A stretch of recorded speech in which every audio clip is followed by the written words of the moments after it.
ya.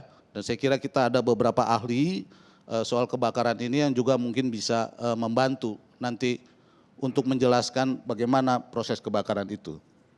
Nah, sekarang saya mulai masuk ke persoalan-persoalan teknis. Saya langsung saja ke lantai 3, intelijen.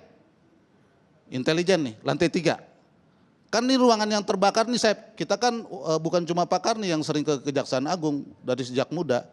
Kita juga zaman muda juga sering ke Kejaksaan Agung. Bukan hanya ke ruangan Kejaksaan Agung, demonstrasi di depan Kejaksaan Agung juga sering kan kita kan. Dan diterima-terima oleh pejabat-pejabat di sana. Jadi kita tahu itu ruangan-ruangan itu bagaimana. Ya, saya kira kita terlampau menyederhanakan masalah kalau mengatakan oh semua itu ada backupnya. Emang baru dari tahun berapa Kejaksaan Agung tuh punya alat teknologi canggih itu?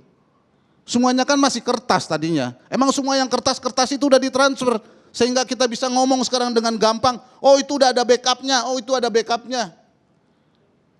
Saya kira makin kita ngomong begitu, rakyat makin mencibir malah bukan kasihan. Percaya sama saya, spekulasinya malah akan makin banyak. Ya, nanti saya akan jelaskan bagaimana ini akibatnya kepada kewibawaan lembaga, di mana sejarahnya sebagaimana yang dijelaskan oleh Prof. Andi tadi. Nah, lantai 3 intelijen. Ya memang kalau kita bicara berkas dalam artian berkas yang mau dibawa ke pengadilan ya enggak, apalagi ngomong tindak pidana khusus, pasti itu di gedung yang lain, di gedung Bundar dan lain sebagainya. Tapi kalau berkas, kalau intelijen itu kan minimal berkasnya berkas penyelidikan Pak, minimal. Tapi ada juga kan berkas-berkas buron, berkas buron itu di intelijen. Terus kita mau jawab, oh berkas intelijen itu semua udah digital gitu. Ya, saya kira orang-orang yang kuliah digital dan tahu Kejaksaan Agung kita diketawain itu, lu ngebela-belain aja padahal kenyataannya dia tahu nggak begitu gitu. Ini hati-hati. Jadi spekulasi dengan cara menjawab kita yang menyederhanakan masalah bukan malah menyelesaikan, tapi malah mengundang spekulasi dan kecurigaan makin dalam lagi, semakin dalam lagi. Jadi konsolidasilah Kejaksaan Agung agar dia menyiapkan ini semua sehingga simpati rakyat dan lain semuanya kita dengan bersemangat akan membantu. Saya kebetulan kan agak sering tuh karena sebelum terkenal jadi pengacara, agak terkenal karena demonstran, kita kan sering diundang-undang juga kan sama bos-bos kejaksaan ini. Dan omongannya kan bukan cuma menyangkut yang serem-serem atau serius-serius. Dia juga ngomong-ngomong yang teknis, misalnya yang teknis yang saya juga tahu gitu kan. Duit sama barang-barang berharga kan di lantai itu, di lantainya Kejaksaan Agung dan direktur-direktur itu, wah Johnson tahu sampai kayak begitu. Ya kita bagaimana tahu kalau nggak dikasih tahu sama orang dalam? Kita kan tahu, kan? Nah itu juga ada persoalan. Mungkin juga ada berkas entah saham, entah apa yang menyangkut. Apalagi sekarang lagi kenceng-kencengnya soal-soal perbankan, soal-soal keuangan. Ini lagi krisis kayak begini. Kejaksaan Agung ini posisinya penting Pak, bukan hanya kasus Pak. Apalagi dia sekarang jaksa negara, bukan cuma pengacara yang nanganin kasus-kasus bisnis sekarang. Kejaksaan Agung juga bisa atas nama Kejaksaan Negara dia berperan dalam posisi ini. Nah berkasnya ada di mana? Nah ya, CCTV, penting itu CCTV. Ya, di situ juga terbakar juga. Nah, jadi saya kira kita harus mulai pelan-pelan memperbaiki cara kita berkomunikasi dengan menjelaskan fakta apa adanya. Pertanyaan saya sekarang, kenapa sih masyarakat berspekulasi sekarang ini? Saya kira masyarakat, media dan lain semuanya berspekulasi karena sikap dari kejaksaannya sendiri yang tidak transparan. Ya jangan dijawab, oh kami sudah transparan karena kami konferensi pers, ditetapkan tersangka tanggal 4, tanggal 6 ditahan. Enggak begitu. Itu terlampau menyederhanakan kalau kita bicaranya seperti itu. Komisi Kejaksaan minta LHP enggak dikasih-kasih. Sementara masyarakat lihat, masyarakat maunya ngadu ke Komisi Kejaksaan, dia tidak ngadu ke Jamwas itu memperlihatkan dia nggak percaya pada struktur, percayanya pada apa yang dibentuk di Komisi Kejaksaan. Nah Komisi Kejaksaan dia nggak bisa bergerak karena yang di strukturan nggak kasih. Apa orang nggak bilang, dia nggak transparan.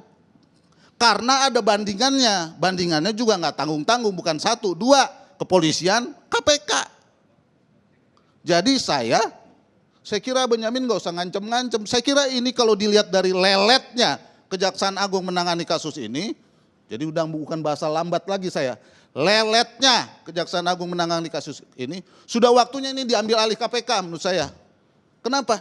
Aduh, kita ngomong terus. Pertanyaan saya itu handphonenya Pinangki diambil nggak sih sehingga itu semua ketahuan begitu loh.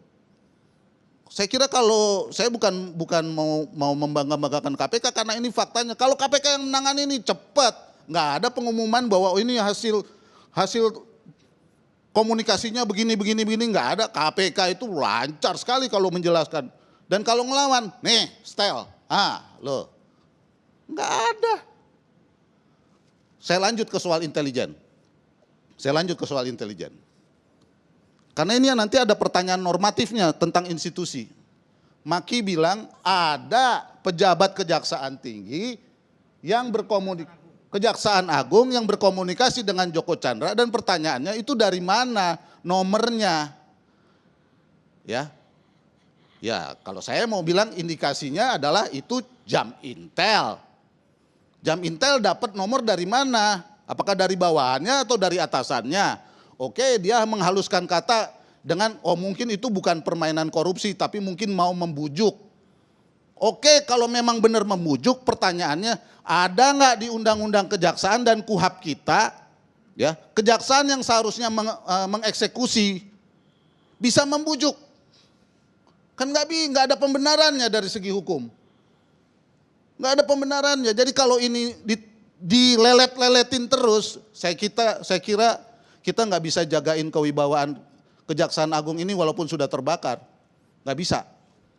Jadi harus segera ini dipercepat, ya, ditindaklanjuti secara cepat dan diumumkan. Makin lambat ini, masa sih saya harus kasar-kasar?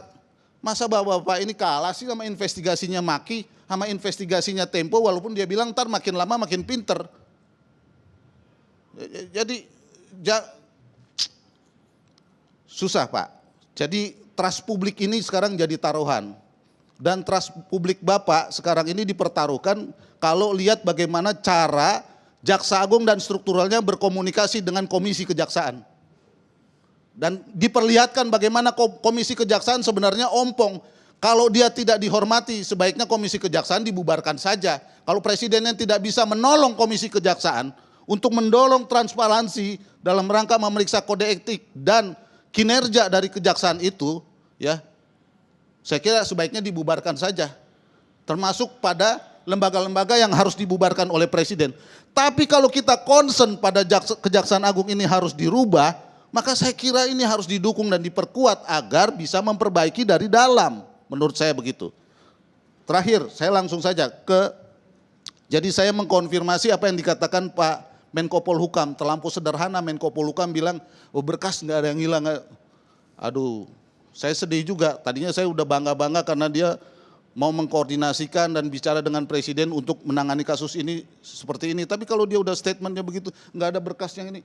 Aduh, saya kira mulai agak riskan. Nah, Pak, dari segi sistem dulu sejarahnya Jaksa Agung ini, tadi Pak Andi bilang, wah, Jaksa Agung muda pada Mahkamah Agung. Kan? Hebat sekali, independen tuh Pak. Sekarang ini Pak di bawah, saya masih pengacara loh Pak aktif.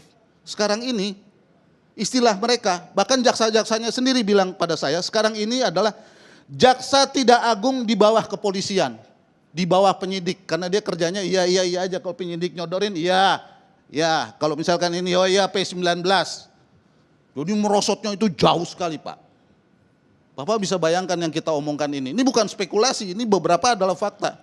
Udah dia ketimpa musibah, nanganin kasusnya lelet, merosot pula lembaganya. Apa enggak parah kita ini kalau kayak begini caranya? Nah, mari saya kira Udah nggak bisa lagi nih keluarga besar Kejaksaan Agung menangani ini sendiri. Saya kira tidak bisa. Harus ada bantuan dari mana-mana untuk membantu ini agar mempercepat. Salah satu mempercepat adalah legowo. Biar itu dia ditangani KPK, biar cepat. Jangan dilama-lamain. Saya kira begitu Pak Karni. Terima kasih. Baik pemirsa, kita udah dengarkan marah-marahnya Johnson Panjaitan. Kita rehat sejenak.